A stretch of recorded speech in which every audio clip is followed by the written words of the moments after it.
یقین مرکز اہل سنت ہے تو، یہ تیری مرکزیت۔ مجھے امید ہے کہ کرونا وائرس کی یہ وبا ختم ہو جائے گی، جلد ختم ہو جائے گی انشاءاللہ، پوری دنیا سے ختم ہوگی، پوری دنیا راحت کی سانس لے گی انشاءاللہ۔ یاد رکھنا، کبھی اللہ سے مایوس نہیں ہونا، مصیبت بڑی نہیں ہے، مصیبت دور کرنے والا خدا بڑا ہے۔ اور اگر ایک بات یہ بھی کہوں، اللہ نہ کرے، میں بات ختم کرنے لگا تھا لیکن ضروری سمجھتا ہوں آج یہ بات کہنا، اللہ نہ کرے، اللہ نہ کرے، 100 بار نہ کرے، کروڑوں بار نہ کرے، کبھی نہ کرے کہ آپ کو یا آپ کے خاندان میں سے کسی کو اگر کرونا وائرس کا مرض ہوتا ہے تو یہ جو باتیں آ رہی ہیں نا کہ کرونا ہوا تو ڈر کے مارے لوگ خودکشی کر لیے، کسی نے خودکشی تک کر لی، ایسا نہیں کریں۔ آپ اللہ نہ کرے اگر یہ مرض ہوتا ہے یا مرض کی علامت پائی جاتی ہے، آپ خود ڈاکٹروں کے پاس جائیں، ڈاکٹروں سے رابطہ کریں، بتائیں۔ آپ مرض چھپاؤ گے تو دوسروں کو بھی لگ سکتا ہے، دوسرے بھی مصیبت میں آ سکتے ہیں۔ ہماری بستی ہمیں عزیز ہے، ہمارا ملک ہندوستان ہمیں عزیز ہے، ہمیں جو ہے وہ اس کو چھپانا نہیں ہے بلکہ ڈاکٹروں کو بتانا ہے، اس کا علاج کرانا ہے۔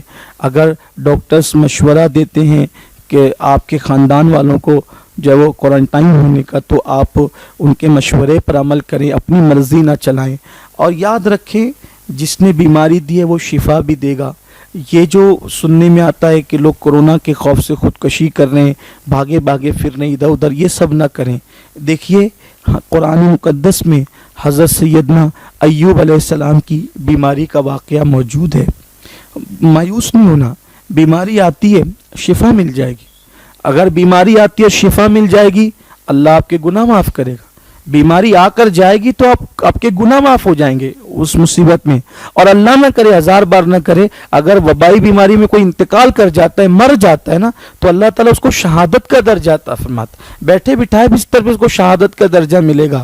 اس لیے خودکشی کرنے کی ضرورت نہیں ہے، بھاگے پھرنے کی ضرورت نہیں ہے، اب مرض چھپانے کی ضرورت نہیں ہے۔ مرض چھپاؤ گے تو اور لوگوں کا اس میں نقصان ہوگا۔ مالیگاؤں والوں سے میری خصوصی گزارش ہے، جو لوگ مجھے سن رہے ہیں اپنے گھروں میں بیٹھ کر کے جو سننے، میری گزارش ہے، اللہ نہ کرے اگر ایسا ہو آپ خود جائیں، کیونکہ یہ کوئی عیب نہیں ہے۔ اللہ نہ کرے اگر کسی کو اللہ نے بیماری دی تو یہ کوئی عیب نہیں ہے، آپ اس کو عیب نہیں سمجھے۔ اب اپنے ہاتھ میں ہی نہیں ہے نا، یہ تو ڈاکٹر کے پاس جائیں، علاج کرائیں، اللہ شفا دے، اچھے ہو جاؤ گے انشاءاللہ، اچھے ہو جاؤ گے تو آپ کے سب گناہ بخشی دیے جائیں گے۔ اللہ نہ کرے اسی میں موت اگر قدرت نے لکھی ہے اور مر جاؤ گے تو شہادت کا مقام ملے گا، شہید کہلاؤ گے آپ تو۔ لیکن آپ بیماری چھپائیے نہیں۔ یہاں پہ مجھے بات حضرت ایوب علیہ السلام کہی تو میں صرف مختصر عرض کر دوں، ہمت رکھنا، مرض میں ہمت رکھنا، مصیبت میں ہمت رکھنا، اللہ پہ بھروسہ رکھنا، توکل رکھنا۔ جس وقت ایوب علیہ السلام بیمار ہوئے تو روایتوں میں آتا ہے کہ حضرت ایوب علیہ السلام تھے بڑے خوبصورت، چونکہ ان کا سلسلہ نسب جو ہے وہ حضرت سیدنا ابراہیم علیہ السلام سے ملتا ہے، اور یہ خاندان بڑا خوبصورت ہے۔ اور یوں بھی ہمارا عقیدہ ہے کہ جو نبی ہوتا ہے وہ دور کے سب لوگوں میں سب سے زیادہ خوبصورت ہوتا ہے، خوبصورت بھی ہوتا ہے، ذی علم بھی ہوتا ہے، اخلاق بھی اس کے سب سے اچھے ہوتے ہیں، تقوی بھی اچھا ہوتا ہے، بڑی شان ہوتی ہے، ہر اعتبار سے نبی کی شان بلند ہوتی ہے۔ لیکن حضرت ایوب علیہ السلام کو اللہ نے بڑا حسن دیا تھا، بڑی خوبصورتی آپ کو دی تھی، مال بھی دیا تھا، اور بی بی رحمت جیسی بیوی بھی عطا کی تھی۔ یہ حضرت یوسف علیہ السلام کے گھرانے کی خاتون ہے، اور بعض روایت سے پتہ چلتا ہے کہ حضرت یوسف علیہ السلام کی پوتی لگتی ہے، تو ایسی خوبصورت بیوی بھی تھی۔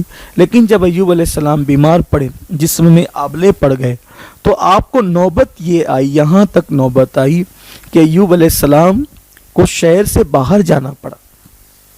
حضرت ایوب علیہ السلام ایک جنگل میں جا کے رہنے لگے۔ اگر کسی کو کسی اسکول میں، کسی ہاسپٹل میں، کسی گھر میں کوارنٹائن کیا جا رہا ہے تو وہ اپنے آپ کے اندر غلط فیل نہ کرے، مایوس نہ ہو، ڈپریشن کا شکار نہ ہو۔ وہ حضرت ایوب علیہ السلام کو یاد کر لینا، اللہ کے پیغمبر حضرت ایوب علیہ السلام کو شہر چھوڑ کر جنگل میں جانا پڑا، تو یہ حوصلہ رکھیں، ہمت رکھیں۔ اور حضرت ایوب علیہ السلام جب وہاں گئے اور پھر حالت یہ ہوئی، آپ کی کیفیت یہ ہوئی کہ بظاہر آپ کے پاس کھانے کو بھی کچھ نہ رہا، آپ کی وہ شان والی بیوی جس کے پاس نوکر تھے، چاکر تھے، کنیزیں تھی، غلام تھے، ایک وقت ایسا آیا کہ اس بیماری کی حالت میں جب سب لوگوں نے ساتھ چھوڑ دیا، سب لوگوں نے ساتھ چھوڑ دیا، تو اس وقت تو یہ ہوا کہ حضرت بی بی رحمت دوسروں کے یہاں جاتی اور ان کے کام کرتی، اور پھر اس سے جو رقم ملتی ہے، جو کھانا ملتا وہ لاتی اور حضرت ایوب علیہ السلام کو پیش فرماتی۔ یہ شہر جا کر آپ کام کاج کرتی تھی، جو بھی اس دور میں ہو سکتا تھا، جیسا کہ روایات میں موجود ہیں، اور وہ لا کر کے حضرت ایوب علیہ السلام کو پیش کرتی۔ اور پھر ایک دن وہ آیا کہ حضرت ایوب علیہ السلام جو ہے، اللہ اکبر، جب ان کے امتحان کے دن پورے ہو گئے تو اللہ تعالیٰ نے فرمایا پیارے ایوب جو ہے وہ زمین پر پیر ماریے، پانی کا چشمہ جاری ہوا، حضرت ایوب علیہ السلام نے اس میں غسل کیا اور آپ صحت مند ہو گئے، تندرست و توانا ہو گئے، اور اللہ تعالیٰ نے پہلے سے زیادہ آپ کو صحت اور تندرستی عطا فرمائی۔ تو آپ پریشان نہ ہو، ایوب علیہ السلام کی زندگی آپ یاد رکھیں۔ ایوب علیہ السلام نے اس بیماری میں جو اللہ کا کبھی شکر نہیں چھوڑا، اللہ کی کبھی عبادت نہیں چھوڑی، ان چیزوں کو بھی آپ یاد رکھیں، مایوس نہ ہو۔ اور پھر ایک بار یہ کہتا ہوں کہ اگر کوئی خاندان بیمار پڑتا ہے تو میری گزارش ہے کہ ان بیماروں سے آپ جو ہے وہ طبی نقطۂ نظر سے جو ڈاکٹروں نے مشورہ دیا ہے وہ احتیاط ضرور رکھے بیماروں سے، لیکن ان بیماروں سے نفرت نہیں کریں، اس لیے کہ وہ ہمارا ایک حصہ ہے۔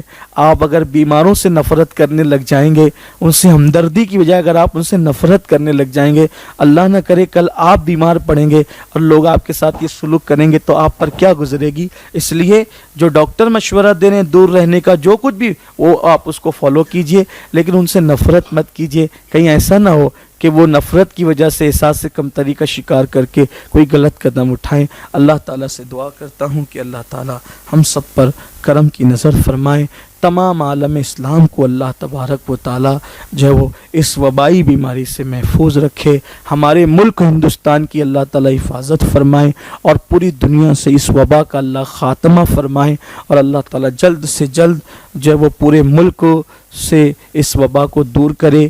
پہلے جیسے حالات تھے، ہمارا ہندوستان جیسے پہلے تھا اس سے بہتر طریقے سے ہمارا ملک کو پھر کھڑا ہو، ہمارے ملک ہندوستان کی، خواجہ کے ہندوستان کی پھر ترقی ہو۔